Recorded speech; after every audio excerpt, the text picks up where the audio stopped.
friends, it's Homeless Newel here from Hood Rat's Garage, and today I'm going to do something that's pretty cool that I've been wanting to do for a while in our shop, which is to add some anchor points into the existing concrete slab where we can install posts that we can attach pieces of equipment to, and then we can reconfigure those pieces of equipment to different types of operations that we might do in fabrication and whatnot.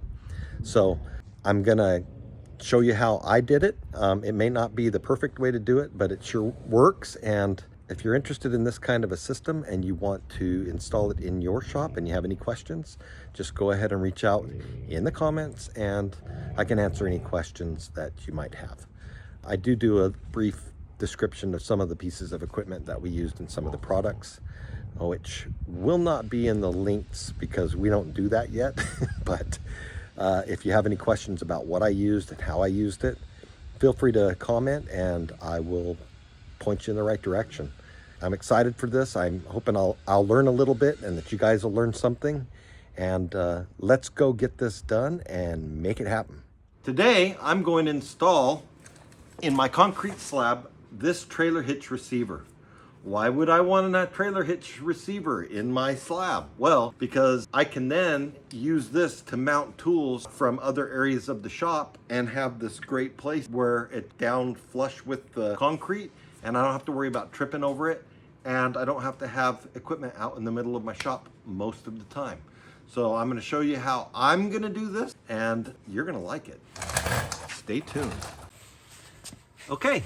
So the first thing I did was I took my receiver and I sat it down on the ground, marked it, and now I've already started drilling some holes.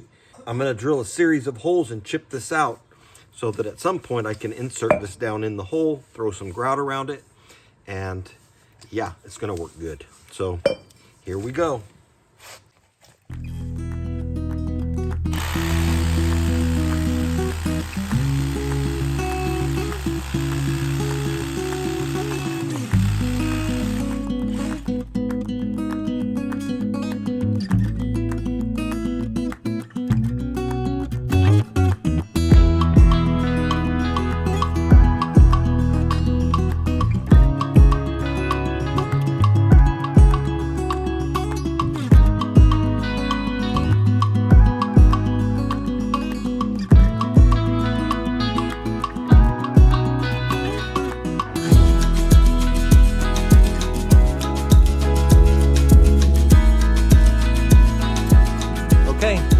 A little bit of a challenge, but I'm going to show you what's going on. We have over here hit some rebar.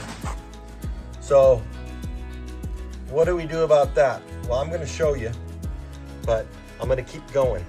There's a couple things you could do. The easiest would be just to move your hole, but I'm not going to do it that way. I'm going to do it the hard way. So I'm going to keep excavating, and once I get that opened up enough, I'm going to cut those bad boys off. There's some cases where you have post-tension slabs and things that you can't do that. But in this situation, I feel pretty comfortable with just doing that. So I'm going to keep going.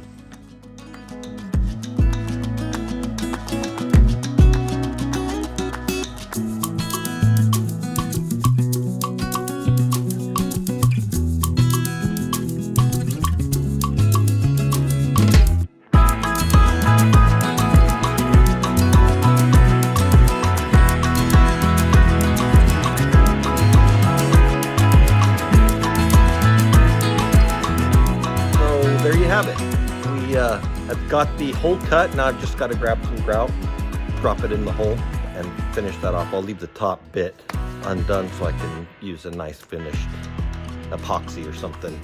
So what do we do? Number one, we got the insert. Number two, we laid it out on the floor. Some people might be asking, hey, why did you lay it out so that your concrete score line was going right through it? There's a reason I did that. And why don't you go ahead and put in the comments below what you think that reason was, and then I will respond and let you know. So we got the hole laid out. I had my little trusty fuel rotor hammer from Milwaukee, and I drilled a bunch of the holes And the next thing I did was I took my trusty Husky impact hammer and I chipped out what I needed to do.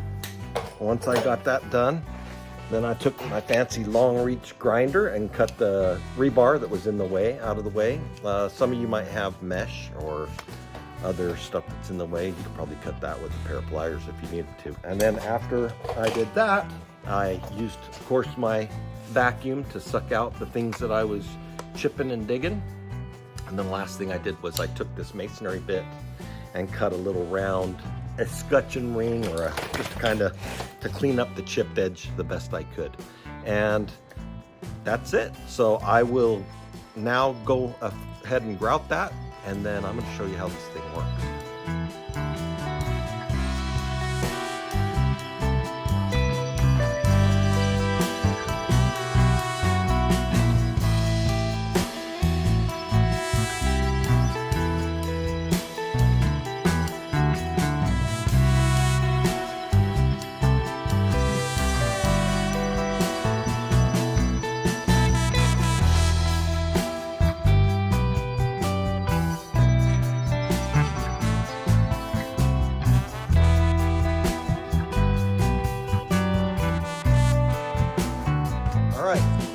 Like the post is in.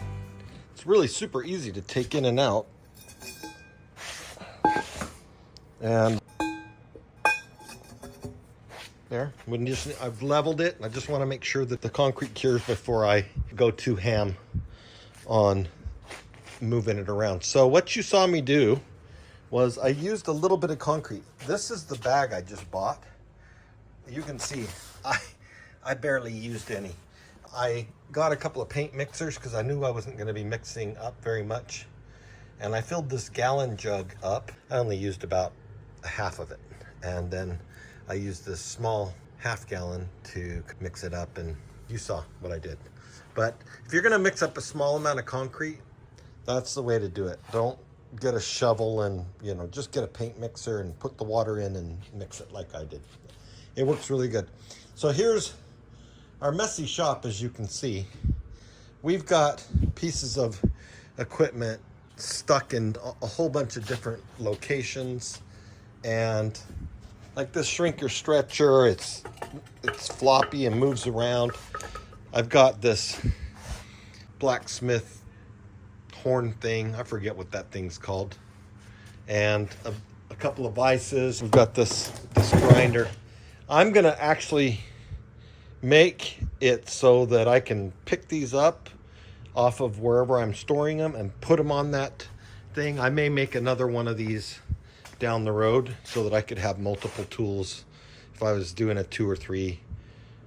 I mean, this thing, you can see I have to reach up and pull this, and I've got it bolted onto the side of the table. So this is the one I'm gonna do as an example to show you how cool this setup is. And I'm going to go ahead and make this setup, and then I'll come back and show you what it looks like. Stage operation, but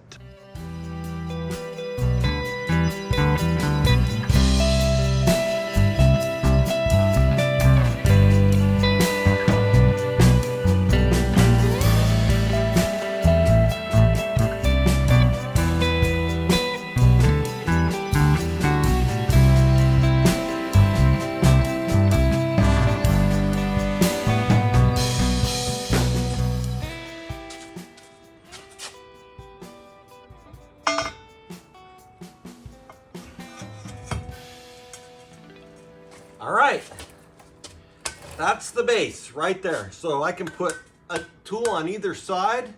This is a pretty short one because the tool that I want to put on is, but that's going to bolt on there, and I'll have to put some wedges in the bottom, just some shims to keep it from rocking back and forth. But that's basically how we're gonna do it. So boom, this will be great. If you look at that, oh yeah, that's the perfect height too. I'll be able to put this tool here, or the shrinker stretcher, I can put the stretcher on this side and the shrinker on this side. All I need to fabricate to finish that are just a couple of base plates. And then this thing is just, when I'm done using it, I can just move it, get it out of the way. And that's how we roll.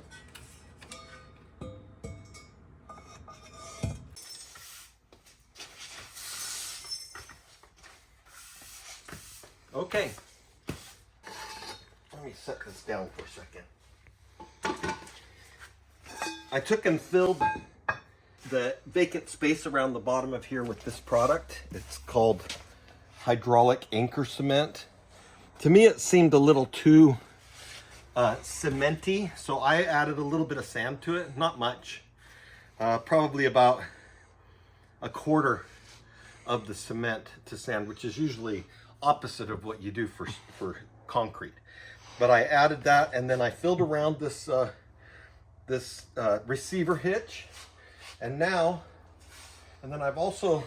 I took a grinder and ground this, so when it's not in use, that's what she's going to look like. And I don't have to worry about any dust getting in there or whatever, and it's easy enough to remove with just a magnet.